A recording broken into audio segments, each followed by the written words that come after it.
Hi, this is IB Bites from Lead Academics, a series of bite-sized insights for students and teachers, not just IB, but AP, A-Level, and iGCSE too.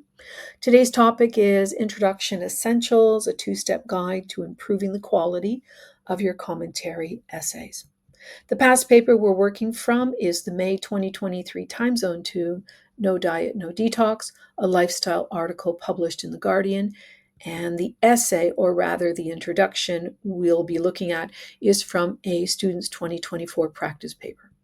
The exam question is, how does this article persuade the reader to rethink their approach to food and eating?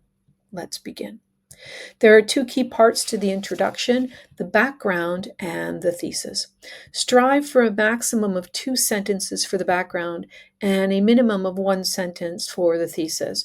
The aim is to strive for equal weight. Let's take a closer look at the background portion of the introduction, also called the rhetorical situation. And this is brought to us by Aristotle. In brief, the writer's argument is situated in a given time and place called a context. In this article, the context is the New Year's resolution and diet culture. And that context comes with a set of beliefs held by the audience. In this article, the audience believes that diet and detox are the sole paths to good health. The writer's purpose is to challenge that belief and to promote a new belief, also called the message. In this article, the message is that we can reshape our relationship with food. That message is conveyed through a medium. In this article, the medium is an online article. And that article's formal features and stylistic devices form the thesis, your answer to the essay question. To summarize, when writing the introduction, do these 4 things. First, state the event.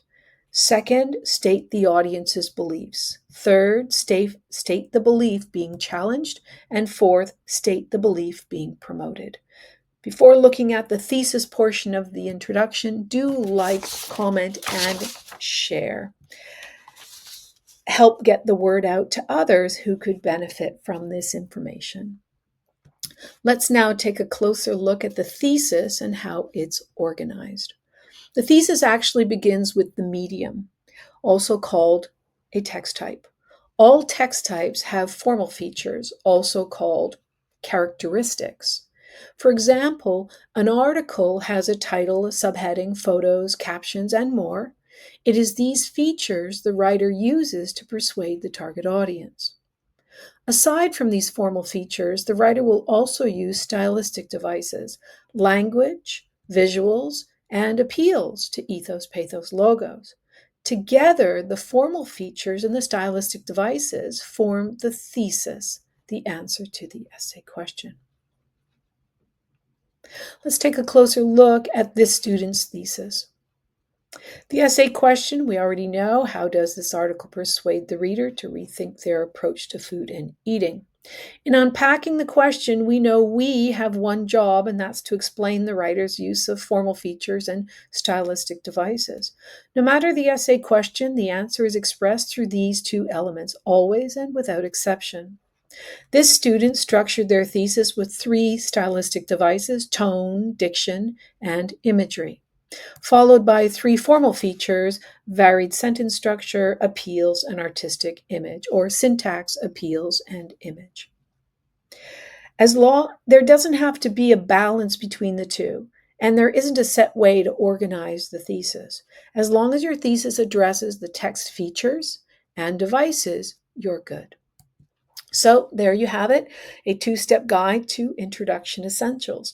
If you have any requests, drop me an email, and do check out the blogs on my website.